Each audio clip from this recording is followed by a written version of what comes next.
ये जो संस्था है ये नेशनल लेवल की एक संस्था है जिसके सेक्रेटरी नदीम खान जो नेशनल सेक्रेटरी है, इनको 29 और 30 तारीख नवंबर को पुलिस ने जो उनके घर पे, उनके ऑफिस पे, और फिर बाद में वो वहाँ नहीं मिले तो बेंगलोर में जाके जिस तरह से बगैर किसी पेपर के, बगैर किसी वारंट के, बगैर किसी नोटिस के अरेस्ट करने की कोशिश की और असंवैधानिक जो कार्रवाई वो करने को गए, उसका निषेध करते हुए कि पुलिस यंत्रणा वो है जो कॉन्स्टिट्यूशन के अमल बजावनी के लिए उसको नियुक्त किया गया है, और ऐसी संस्था अगर असंवैधानिक पद्धति से कार्रवाई करेंगी तो जाहिर है कि इस देश में और इस राज्य में किस तरह से अराजकता फैलेगी और लोगों के साथ नाइंसाफ़ी और जुल्म होगा।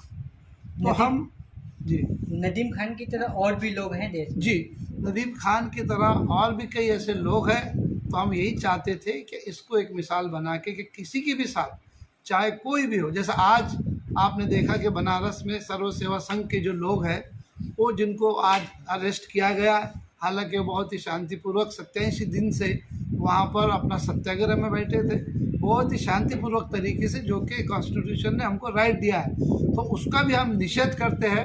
और ये प्रेस कॉन्फ्रेंस भी इसीलिए रखी गई कि इस तरह से कोई भी किसी भी जाति का हो, किसी भी वर्ग का हो, किसी भी संगठन से हो, अगर वो संवैधानिक पद्धति से ये देश में काम कर रहा है, अगर वो मजलूमों के साथ, जो न्याय से पीड़ित लोगों के साथ उनको न्याय मिलाने के लिए काम कर रहा है, वो बुलडोज़र कल्चर को रोक लगाने का काम कर रहा है, जो कम्युनल चीज़ों पर रोक लगाने के लिए संविधान के हिसाब से काम कर रहा है, तो ऐसी संस्था का या और कोई भी अगर संस्था ना हो, कोई अकेला आदमी भी कोई इस तरह के काम कर रहा है, तो हम उसका साथ देंगे।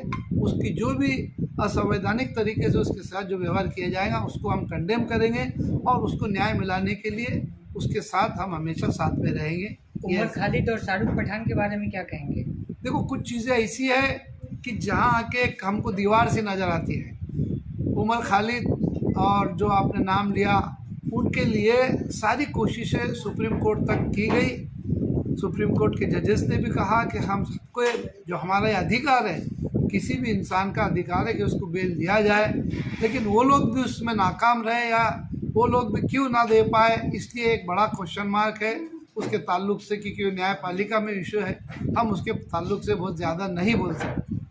किया गया गवर्नमेंट को कम्युनल होने के लिए क्या क्या कारण समझ में आए कि हमको कम्युनल होना पड़ेगा?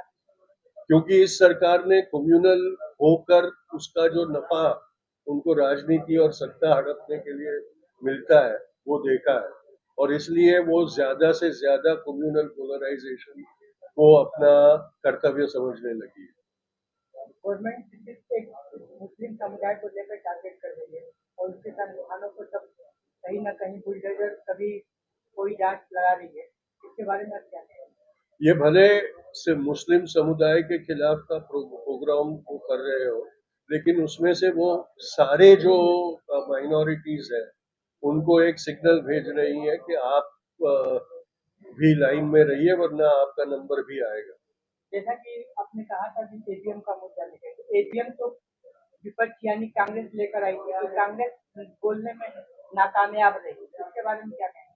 देखिए, कौन लाया था, क्या हुआ था, कौन, उसका महत्व नहीं है, कौन उसका गैर कानूनी उपयोग कर रहा है, कौन उससे हमारी लोकतंत्र की प्रक्रिया को करप्ट कर रहा है, उसका ज्यादा मायने रखता है। और जब जब हमें ये पता चलता है कि भाई उसमें कुछ गड़बड़ी धांधली की गई है, तो ये हमारा फर्ज बन जाता है कि हम उसके खिलाफ आवाज उठाएं। मैं आपसे जानना चाहूंगा कि आरएसएस को भी 100 साल हो गए, उससे पहले भी कई मुस्लिम संगठन बने हिंदुस्तान में, जमीयत उलेमा हिंद भी बनी है, कुछ और भी बने, लेकिन जिस तरीके से आरएसएस आज कामयाब हुआ है, जो दूसरी मुस्लिम तंजीमें हैं वो क्यों कामयाब नहीं हुई? मुसलमानों की परेशानी लगातार बढ़ती जा रही है, सीधा सा सवाल है। देखिए, क्यों कोई कामयाब नहीं हुआ और क्यों कोई कामयाब हुआ है, वो बात पे बातें करने का कोई फायदा नहीं है। आरएसएस आज हमारे संवैधानिक लोकतंत्र के लिए एक बहुत बड़ा खतरा है, और उसके खिलाफ लड़ना, हम जो लोग संविधान को मानते हैं और संविधान में सुरक्षित जो सारी अधिकार है उसके लिए लड़ना चाहते हैं, उनके लिए एक टारगेट है, एक दुश्मन है, और वो आरएसएस है। और उस आरएसएस के खिलाफ लड़ना ये हमारा कर्तव्य है। क्यों मुस्लिम संगठन कामयाब नहीं हुए, क्यों हिंदू का संगठन कामयाब हुए, वो जो एकेडमिक्स होते हैं वो रिसर्च करके उसका पेपर निकालेंगे। हम लड़ाई लड़ रहे हैं, हम लड़ाई लड़ रहे हैं। हिंदू मुस्लिम में सवाल ये है कि एक संगठन कितना कामयाब हो जाता है। आज वो अभी आपने यहाँ पे ईवीएम का भी जिक्र हुआ, अदालतों का भी जिक्र हुआ, मीडिया का भी जिक्र हुआ, वो हर जगह पर काबिज है, हर जगह पर उनके लोग, क्योंकि उनके पास पैसा है। आज उनके पास बेशुमार दौलत है। कल आजाद मैदान पे जो आपने देखा, बम्बई की कितनी दौलत वाले वहां बैठे थे। क्यों बैठे थे? क्योंकि उन सब का पैसा हमारी चुनावी प्रक्रिया को भ्रष्ट करने में इस्तेमाल होता है। तो पैसा है, मसल पावर है, इसलिए वो कामयाब हो रहे हैं। लेकिन हमारे पास हमारी आस्था है, और हमेशा इतिहास में ये साबित हुआ है कि कितनी भी आस्था कमजोर क्यों न लगे, आखिर में वही हावी हो। सेकुलरिज्म के लिए सबसे कठिन वक्त है, सबसे मुश्किल, सबसे मुश्किल वक्त हो, फिर भी वो वक्त उसी का होता है। ये सिर्फ अपने देश में नहीं हो रहा है, पूरी दुनिया में हो रहा है। सांप्रदायिक ताकतें और इस तरह का एक संकुचित राष्ट्रवाद की बात जिस जिस देश में उठ रही है, उसका साथ दे रहा है कॉर्पोरेट पूंजीवाद। तो ये कॉर्पोरेट पूंजी और इस तरह की सांप्रदायिक ताकतें, उनका गठबंधन पूरी दुनिया पे अब राज कर रहा है। तो उसके खिलाफ लड़ना होगा, क्योंकि ये पूरी दुनिया को जो बाजार बनाना चाहती है ये ताकतें, और हमको बाजार की सिर्फ कठपुतलियां बनाना चाहते हैं, उसके खिलाफ हमको लड़ना होगा। तो ये बड़ा जाल है, ये समझना होगा। सर, मेरा आपसे सवाल है अगर चुनाव को लेके जिस तरह महाराष्ट्र में ईवीएम का घोटाला किया गया है, तो आप लोग किस तरह की प्रतिक्रिया से आगे बढ़ोगे और इस चीज को समाज के सामने लाओगे? क्योंकि हर चीज का एक पुरावा होता है और अपने पास वो पुरावे नहीं है, तो आप किस तरह के पुरावे हमें दोगे ताकि हम न्यूज चला सकें? नहीं, एक बात तो ये है कि सिर्फ ईवीएम की हेराफेरी की बात नहीं है। मैंने पहले भी कहा कि ये अलग अलग तरह के मैनिपुलेशंस उसमें हुए, बहुत सारी गड़बड़ियां उन्होंने की है। चुनाव की पूरी प्रक्रिया ही पारदर्शी प्रक्रिया नहीं, तो उन सबके खिलाफ लड़ना होगा। सिर्फ हम ईवीएम को फोकस करके लड़ेंगे तो वो एक ही सीमित दायरे की लड़ाई होगी। हमको लड़ाई इस बात पर करनी चाहिए कि हमारा देश जनतांत्रिक है।